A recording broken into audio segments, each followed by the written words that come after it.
Challenge რომელსაც ადამიანების 95% ვერ ასრულებს 75 hard-ია. I quit 75 hard. I failed 75 hard. Failed 75 hard. I failed 75 hard. ეს არის ერთ-ერთი ყველაზე რთული fitness challenge, სადაც 75 დღე გადავმულად უნდა ივარჯიშოთ დღეში ორჯერ, ერთი ვარჯიში გარეთ, მეორე კი შიგნით.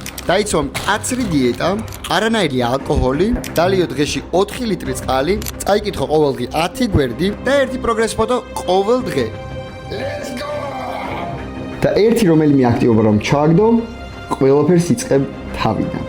ამ challenge-ის შესრულებას კი ვიწყებ 1 იანვრიდან. ცხოვრება კიდევ უფრო რომ გავირთულო, ამ ყველაფერს ვამატებ 75 დღეს შაქრის გარეშე, მედიტაციას ყოველ დღე და ვაწარმოებ ღიურს, რომ უკეთ გავაანალიზოთ ჩემი ფიზიკური და ფსიქოლოგიური მდგომარეობა. და თუ გაინტერესებს როგორ განვითარდება მოვლენები, გამოიწერე არხი, რადგან წინ 75 დღეა.